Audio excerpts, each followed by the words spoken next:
Hello and welcome to another episode of Malt, Magic and More, where it turns out even if you have all the gear, if you're not prepared, it makes fuck all difference. It's the After the Show.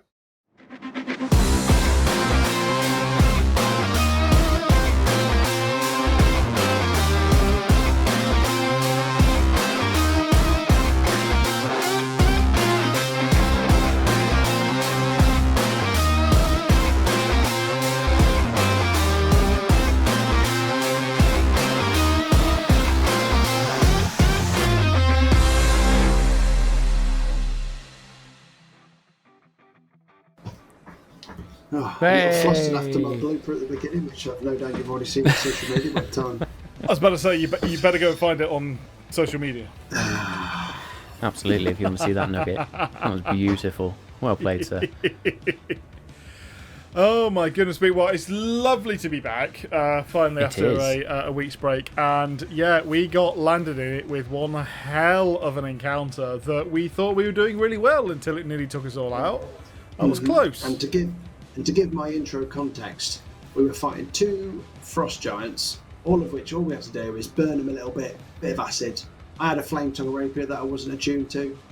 Arthur had some fire spells that I didn't bother preparing. And Kirik is currently back in 1985 with Doc Brown, and I have nothing, so... Yeah. And, spoiler alert, the ancient silver dragon that happens to look like a half-elf only has snowy spells, which were fucking pointless. Silver dragon. Clues in that one is all I'm going to say. No, you said the ancient silver dragon only has cold spells, and that absolutely makes sense. Yeah. Yes. Oh, yeah. You say. You say that, but let's go into the other ones. Right. A lot of the metallic ones don't make all that much sense. Yeah. And also, like, what is it? Black dragon, which is obviously one of the chromatic ones. Black is acid because green is poison. So green is what you think is both acid and poison. Therefore, one of them has to not be that. So black has to be acid. So it's one of those things that you haven't got enough colours for all of them. You can't have a lime green and then a. Yeah, that's true. Can I have a puce dragon, please? What does the beige dragon like? Trousers. Just you wait till Fizzban lands and you've got fucking gem dragons as well. Oh no! Don't start. But yeah, I mean, then honestly, all like psychic stuff. That's weird. My brain can't keep all the dragon stuff in my head as it is. Don't add any more. That's what I'm there for. When did frost giants suddenly become trolls? They were a special type of frost giant. A troll. They could also rage. Literally trolling. So what are they actually? They are called. No, they're called frost giant everlasting ones. Nice. So they have actually, as part of their history, because we're not probably. I may use them again. We'll see. But I haven't got any plans immediately. Spoiler alert. As part of their story, they actually devour a troll and become this everlasting one, which gives them those additional abilities of rage and regeneration. Motherfucker, you joked about them being trolls, and they actually have ate them. They've eaten trolls to become... They've eaten trolls.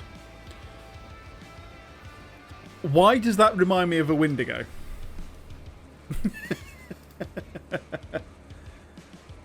I don't know. Why does that... Is this like at the beginning of the joke? I'm expecting the punchline.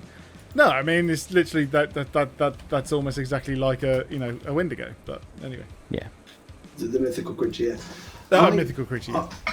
I also think Dave jinxed it when he says, when you said, "Do you think enemies in here?" and Ander went, "Yeah," and you went, "Oh, I don't know.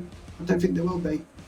As Hazel didn't find anything, and then fucking fighting them bastards for the next 3 hours. No, the reason Azazel didn't see anything is because he was up high and it's snow, and as you know, when you look down on snow, it's difficult to see. Yeah, now, so all of that, but also the little snippet that we got at the end was that I don't want to say that they were, reincarnated or possessed or controlled by, but it was sort of like the energy of the orb had some connection to those giants, so like they were part of the defences. So yes, we can, our characters can discuss next week that maybe we will have these enemies, but I still feel they're defences. So you think they were guarding the orb? Yeah, 100%. Ooh. There is some intrinsic and arcane connection from them, or it was merely that the orb noticed that happened. There was some connection where what it was we can't thoroughly tell. Also, if it's this powerful, because we know they were digging for something in the Shiver Spine mines under the mountain for something powerful. Yep. And we think, is this what they actually were looking for, but they were just looking in the wrong place? Or were they looking for that door to then get to the place we're at now, to get it? But even if it is that powerful, why isn't other people here looking for it? Because it's very difficult to get to, I think. They could be trying to get here. It's just very difficult to. You may therefore be right. It may be almost impossible to get here over ground, and therefore the only way is via that portal. All I would say is the mind flayers are particularly stupid because they already had all 3 keys and weren't getting through. Hence, I go back to my argument of 2 weeks ago that they were throwing items through the door. That's becoming less likely now that we know what's here and the fact that we don't think that this is the throne room of undead Zapanir. But speaking of which, do you think those 2 dragons?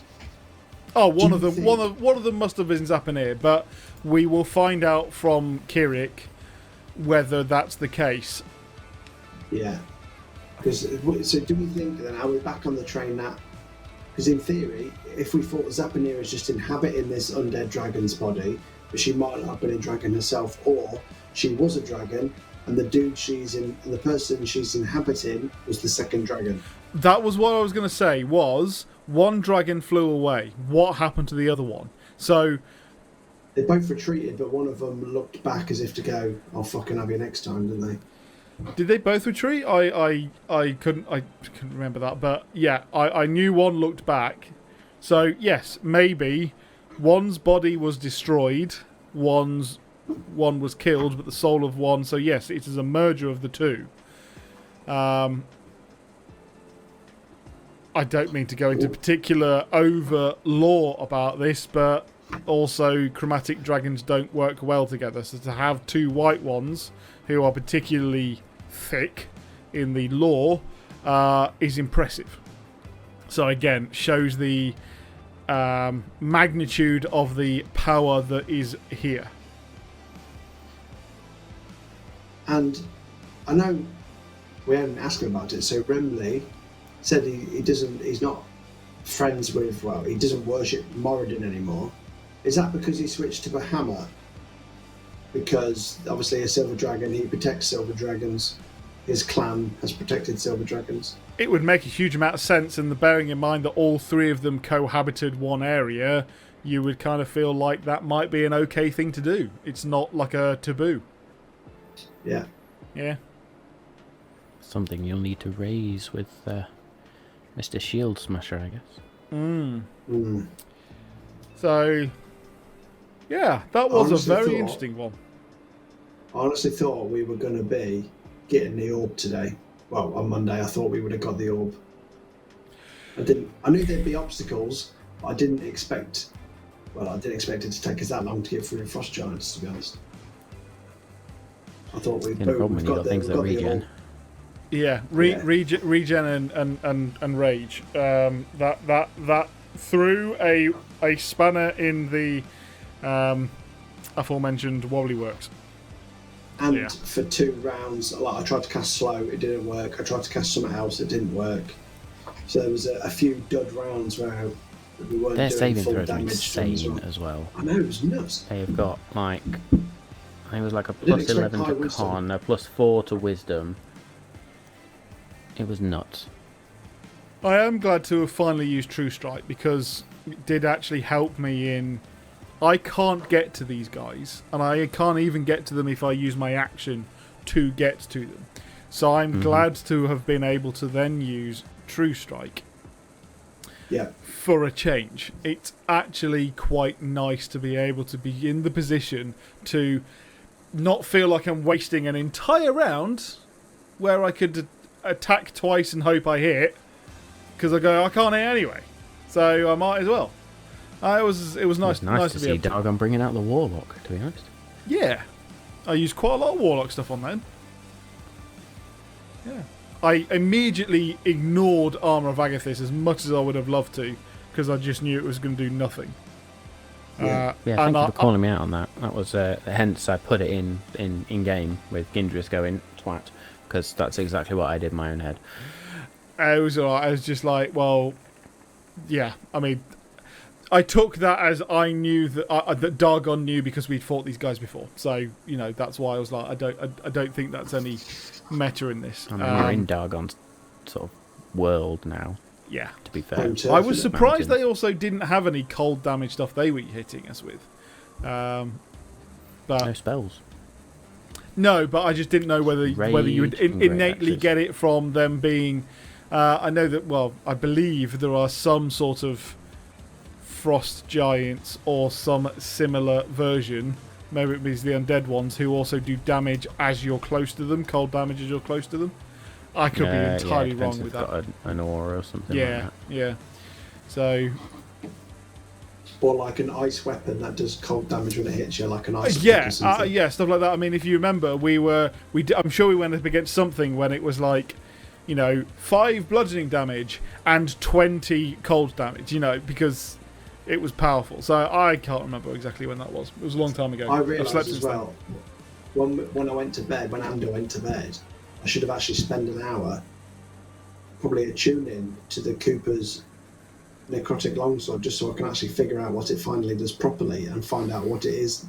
I think I know what it is. It's like the longsword of life taking or something, where basically the sort of thing where it deals necrotic damage and you get hit points back in return. I think it's going to do that. I was about to say, I'm sure it can only go well. But I didn't. Yeah, the last time Under attuned to a sword went really well. Yeah. But when I was frantically looking to see if I could use anything for fire, the only bardic spell that I will have at my disposal is heat metal, where it heats it up to a ferocity where it does fire damage, and then either I can keep doing that fire damage each round, or they drop the weapon. That'd be an interesting mechanic as to whether DM allows that to ignite anything. I suppose it is fire damage. It's fire damage. Part of the thing, if it's fire damage, I don't give a shit. Yeah. Yeah. As I say, it's if it does fire damage, that's what it says in the tin, mate. Yeah. And it could be handy for like anybody who's wearing plate armor. I could just heat up the armor that they're wearing and all that sort of stuff.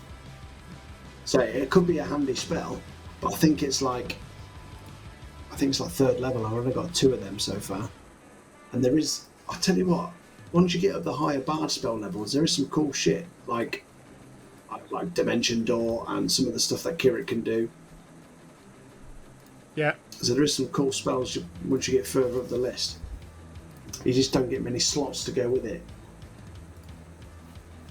Excuse me. No, I think that's the only downside of doing things like multi-class at the end of the day is you sacrifice certain, like, if you want to be a multi-class spellcaster, you're going to sacrifice their spell slots for other abilities unless you go 2 spellcasting roles, which don't tend to mix very well, to be honest. But it's not as if sneak attack lets me down. That's pretty reliable, isn't it? So yeah, no, your sneak attack. I mean, you could have used sneak attack on everything today. Yep. So you didn't have to use steady aim at all today, other than to try and get the nat 20s. Because I was only trying to do it to get the crit. Yeah. Yeah, because you had sneak attack on every attack, pretty much.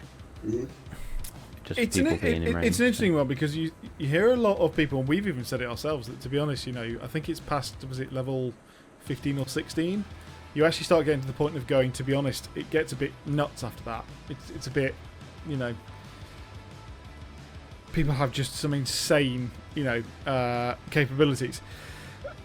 So therefore, it brings up the question of, well, do you just stop it there anyway, regardless of whether you subclassed or not? But it does give you the ability to be able to get to level 20, but still only be level 15 or 16 in your maximum class. So therefore, you can get to a level 20 encounter, but still not be too OP, and yet you've countered that by, for instance, being a cleric who has some insane capabilities with action surge because he's mixed with fighter. Take our Kirik, for example. It's an interesting dilemma, I suppose, in how it all works. As we've also discussed, the storyline has taken that Dargon wouldn't be here if he hadn't multiclassed, essentially. And yet, all the stuff that I've now seen Fighter can do is like, oh, wouldn't it have been nice if he hadn't have multiclassed? But also, it's my first character, and I wanted to see what else I could do. So, yeah, it's fine. It's all fun and games. But I am glad that I've been able to... Once you get past level 50, I mean, if you read like the DM's guide and stuff, once you get to level 15 and beyond, we're talking like Heroes of the Realm type stuff, like literal superheroes. Proper Avengers so power beyond most, if not all, within the realm, so to speak. But I mean, we'll get there. We'll see how far we get levels wise in terms of the story. It's the story that's guiding it, not the levels at the end of the day. That's why I like it when we do the little one shots, because we are still all relatively new to this. So we multi-classed because it was the novelty and we wanted to. Tasha let us change up some subclasses. Yes. So I did that because that gives me a chance to do something else. A new mechanic, a new theory, a new strategy I can put in there. And then when we do the little one shots, it lets me fucking dip my toe into some random shit. Absolutely. Like a level 15 barbarian goblin, which was still fucking awesome. Barbarians are so much fun, to be fair. It's cool, but I wouldn't mind playing like a high level bard by itself, or a different type of rogue, like a high level assassin or something like that. But then also like a high level druid would be so cool.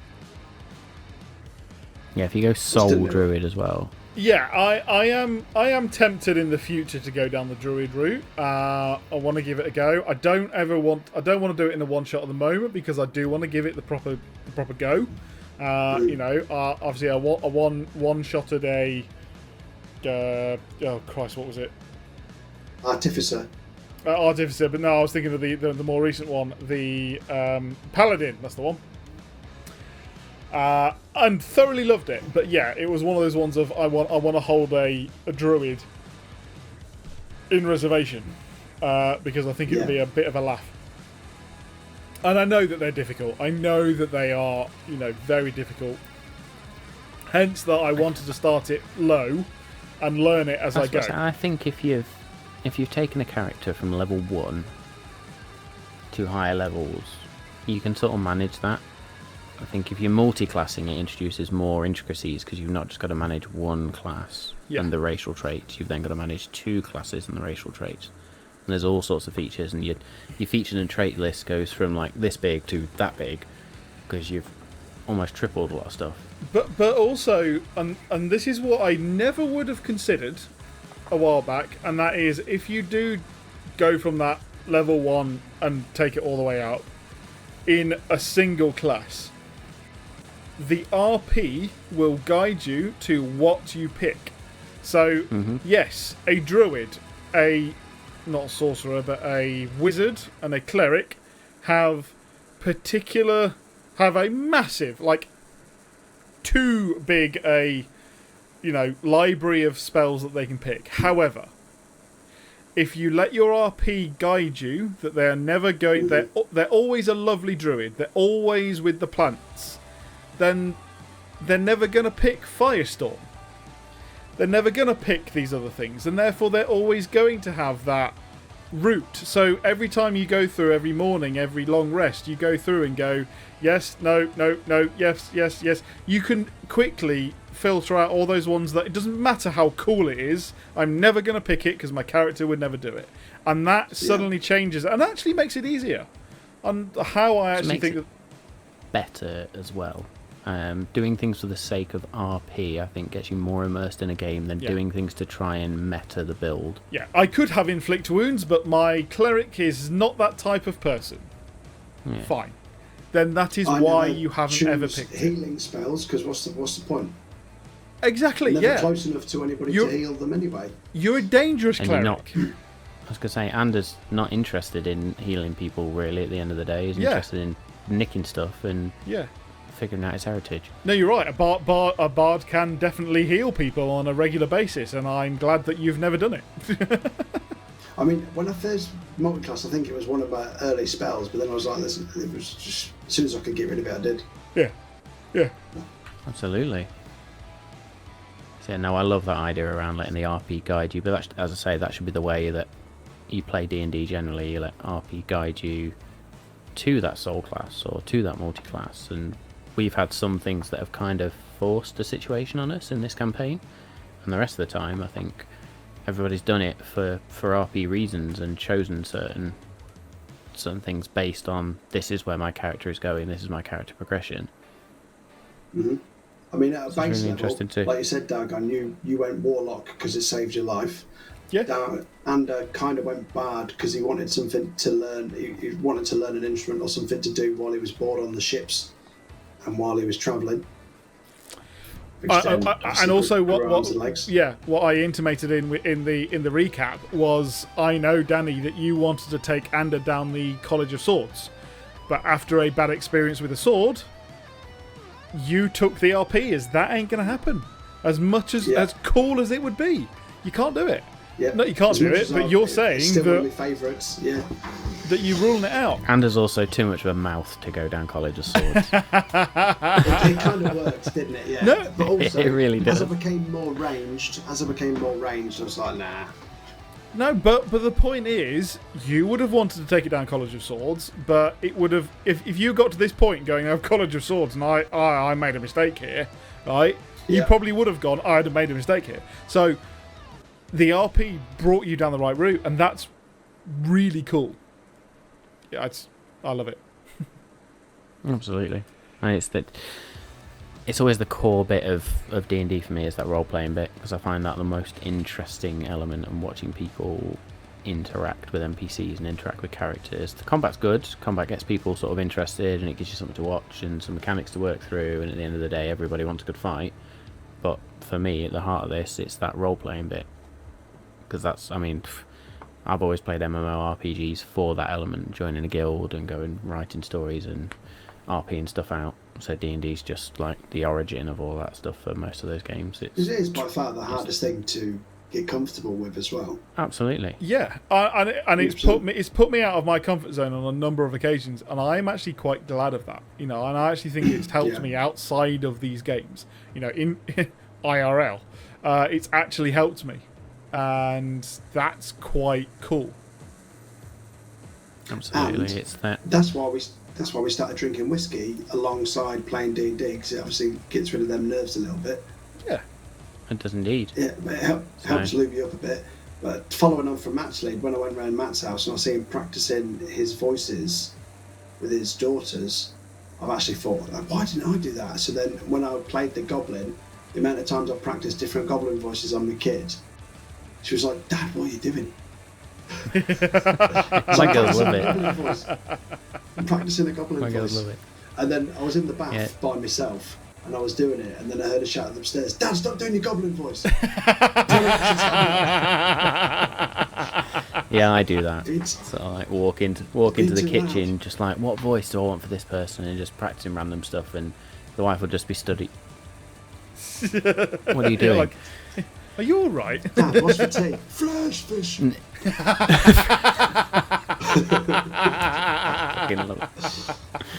There you go. That's the BBEG now, isn't it? Yeah, he is. He was there all along. I think with RP though, the important thing is making it welcome at the table and making sure there's no judgment. Yeah. And sometimes, I mean, you read stories about people who walk into a room and you can just instantly feel it's not the right place to role play and do those sorts of things. It's not that sort of table. I try and promote that as much as possible, because, as I say, that's the bit I enjoy the most. The storytelling element of it all, and the role playing. So the more comfortable I can make you guys, the more of a tit I make myself in terms of these NPCs. I feel like that helps you guys relax into your characters anyway. As I say, the fact that we simultaneously take it seriously and joke about it, like I slip into Dargon, keep saying Jesus Christ, who the fuck is that? Because I naturally will say that as a surprise, but obviously then going, that doesn't fit in the in the world. So to just make a tit out of that bit is fine. To then actually bring out the serious stuff of trying to think of the right words that they would use in another context, and for that to really dig down into it, I find good fun when I'm listening to a conversation, going, how would Dargon respond to this? Even that bit about I was trying at the start of that to go, Dargon, I don't think he's going to understand anything that happened between Kirik and Gindris. I just don't think he's going to understand. So his simple thing is, are you safe? Are you going to be okay? Because I don't understand a word of what you're trying to do. And that was therefore all that he would say. Not where you're going, how long you're going to be, because he hasn't got he doesn't even understand enough to know that that's their questions to ask. I like that. I like that separation between you and your character as well, not just the RP. And that's the way it should be. I mean, everybody does design their first character around themselves, really. Yes. Sort of generically, there's always that. It's my first character. This is me. It's your personality in a character. And then your second, your third, your fourth, your fifth, you'll get more and more zany with how you create, to the point where you've got a banana on a stick that's a wizard. Cast spells by splitting peels and stuff like that. Full disclosure, and I'm sure that it is quite well. I mean, I'd be surprised if it wasn't obvious to people, but maybe again it's because I'm behind the curtain. Yes, Dargon started out as me. Then I saw Grog and went, oh no, Dargon is Grog. Oh shit, I don't want Dargon to be Grog because he's obvious. So I tried to change him up, and hopefully we got to Dargon being quite a separate character. But obviously sometimes things slip through. I think so many people play Goliaths as dumb that it's just natural anyway. Even though, again, as we've talked about, he's, I think, the second most intelligent guy in the group. Absolutely. But again, I'm trying to follow that in he's intelligent in battle and not in conversation. Yeah, but he's clever as in streetwise. He's not necessarily academic clever, is he? Hence the fact that I sometimes slip into just me being sort of, it's me as Dargon just going into this, connections with magical orbs and what's going on outside, and understanding that tactic of, is there going to be stuff here, and that foreplanning that I would allow Dargon to have, even though sometimes he would be just crap in conversation and not understanding where Kirik just went. So he still has that little slice of pie of intelligence that is in one direction. Yeah. Yeah, and it brings to the whole difference between intelligence and wisdom. And intelligence technically is sort of, I'm book smart, I'm scientific, I'm analytical, whereas wisdom is more around, I'm in this situation, what's the best course of action? Yeah. So, yeah. Well, I suppose Dargon's book smarts is battle strategy and leading an army of men rather than small talk over fishing. Yeah, absolutely. And the ins and outs of arcane magic and how it intrinsically holds the world together. So yeah, he doesn't have that. As you say, that battle smarts is how I want it to come out. And it's there, really. I think Dargon's gone through the phase of, okay, I do know about magic, but I don't want to now. I want to focus on this area of my life, which is going to get me to where I need to be right now. Yeah, which is why he still knows and understands the different magical schools, and still is able to see them. But other than that, it's over to you guys, because I've told you that this door will is a mirage, or might hurt us, and that's it. It's over to you guys as to what that's then going to be. That's where Ander comes in with his nimble fingers and blows us all up. Yeah. And gets shot to bits. Gets stabbed by a poisonous chest. But yeah, no, it's interesting watching. And we said it last week, Dave, right? The journey that all three characters have been on. If you look at it, it's phenomenal. Go right back to like episode 1 and look at the characters. Look at the characters now. Total chalk and cheese. A lot of you. I can't believe it's only just over a year. It feels like 2 to 3 years. Well, bearing in mind we have been playing this campaign for 2.5 years. We have, but it was very broken at the start. Very intermittent. So the stream has been going on solid for over a year now. So and I personally, I don't mind saying this because I'm sure that a lot of other people will have a similar experience. To me, those every other week, Thursday nights, I think it was then. We were doing something like that, yeah. Yeah, I basically, I was just looking forward to, come on, where's the next fight? Because back then, that's all that did matter to me. And yeah, it was like, okay, yeah, I just got to remember that I maybe need to buy a couple of healing potions, so I'll just say that I go into a shop and ask for some healing potions, and then I can move out. And where's the next fight, please? That was my start, but I now... We narrated what we were going to do rather than act out what we were going to do. Absolutely. Yeah, absolutely. And that was where now you see how comfortable we are in describing how our characters feel, but then just being our character. And that's it. It's getting in that mindset of being your character. And I suppose that'd be my advice to anybody who's like starting out in D&D. As much as possible, don't sit there and say, "Can I do this?" or "My character would push this, move there, and do that." It should be, "I do this. I go there. I cast this. I go that." You are your character, so try and play that through. You'll find that makes it easier with the flow of things as well. Because if you ask the DM questions all the time, things like, "Oh, can I do this?" Me as a DM, my response to that as a DM is going to be, "What would your character do?" Don't ask me. You know your character. What is your character going to do in this moment? You've got these frost giants in the middle of a field. What is your character going to do right now? Shit themselves and run? Or are they going to attack? Do you know, there was a really interesting point. I had this this image in my mind was it last episode? It might have been last episode. Yeah, I think it was actually. When we went up against the last group of the Mind Flayers and Duragar, we were traipsing through those last few corridors, and Dargon had Timil's Wrath out, and obviously is something like 7'8" or 8'7". I can't remember which one it is, which way around. A fucking massive Goliath holding a big sword in massive mail, plate mail. And I just imagined him still tiptoeing round, so tiptoeing, but still like, and that image in my mind was really funny. Like, he thinks he's stealthy, and everyone behind him is probably just walking, going, "Fuck's sake." And it's just, that whole thing was just that was what was playing through my head as I was like, I have the the stealth of 17. It's like that means that he was actually tiptoeing for a change, and compared to what instead of making a drum beat through the caverns. More of a conscious effort when, as a character, when you and Kirik actually succeed on stealth checks. Ander needs to be more flabbergasted that you actually fucking pulled it off.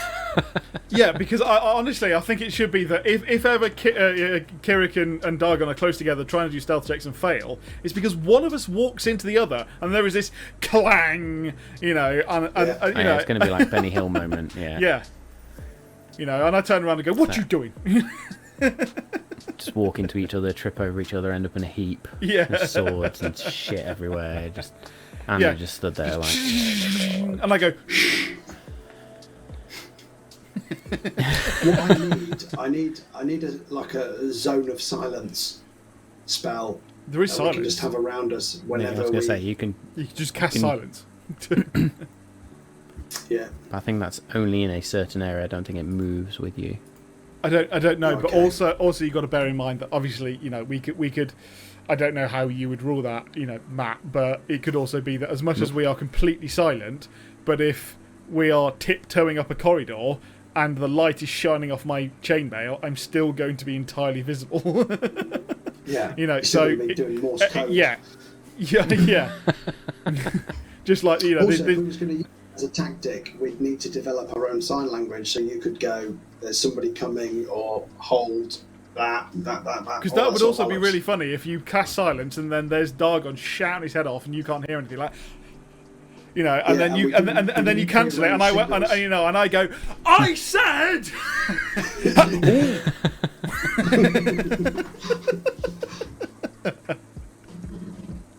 Which yes, would also silence be is a second level spell, which is a 20-foot radius sphere centered on a point you choose within range. Okay, so So, yeah, okay. just- So there you go, the token mic. Whee! We're going to get it 1 week.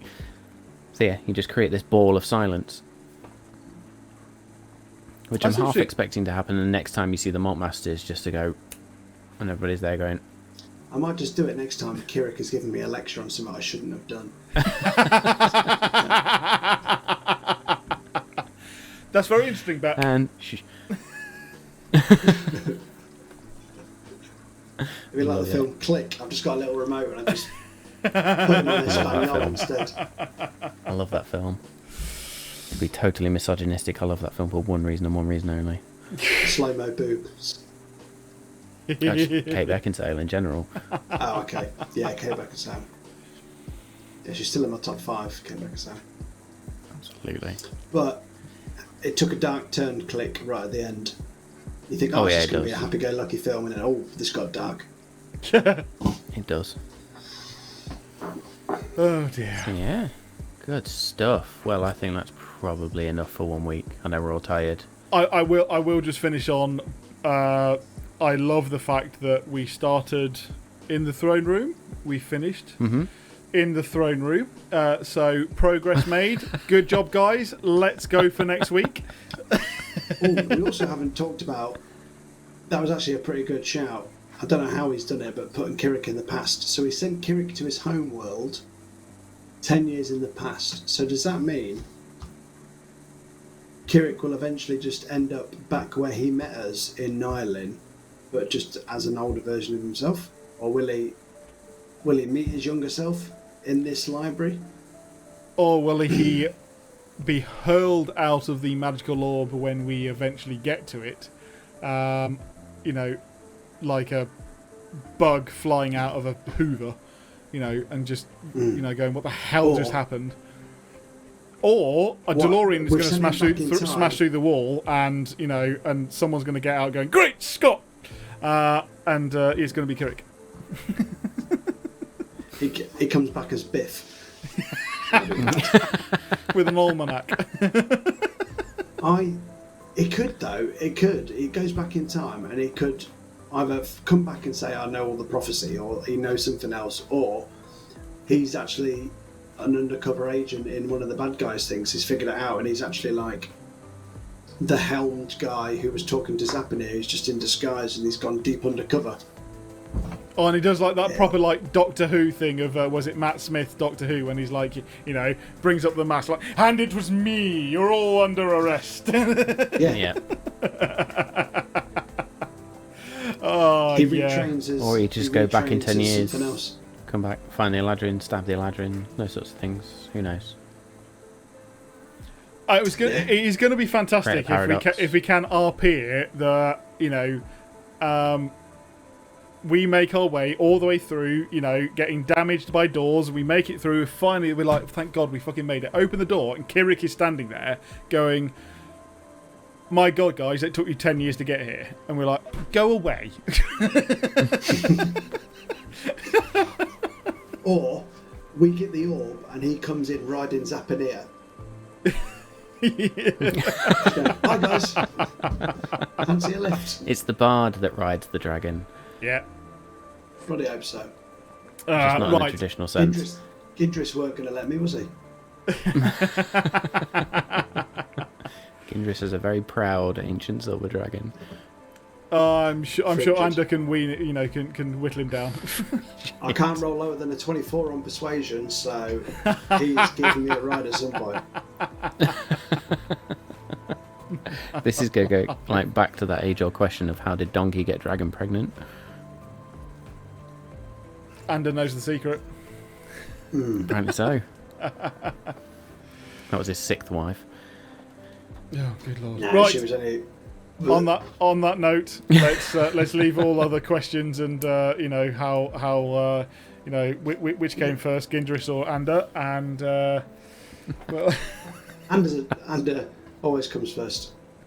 He suffers from premature ejaculation. There you go. It's No, he canon. doesn't. Canon. Do not write that down. Look, I said chode once, and you guys ran with it. So, Can't say something on mainstream and not expect me to run with it. So why do you think the whole thieves camp thing came across? oh god, that was absolutely brilliant, absolutely wonderful. Right, on Actually, a note, for my next one shot, yeah, my character for the Christmas special is gonna be Fresh Fish. I'm going to make him a playable character. I thought you were going to just say just talks in Cockney the entire time. Just talks in thieves camp all the time. That's all he can say is fresh fish. He's going to be like I am Groot, just different connotations of fresh fish. Oh no! Love it, love it. Well, in that case, you've definitely got to play a druid who is a tree. Okay. I'm pretty sure I can homebrew a tree as a race. Yeah. Do it. It exists as a monster, so yeah, they go for it. That's very true. That's very true. I look forward to seeing that in our future episodes. Thank you ever so much for tuning in for another Malt, Magic and More. I'm streaming on this lovely Wednesday night on Twitch and out on YouTube on a Sunday. Our main campaign out on a Monday night on Twitch and released the same week on YouTube.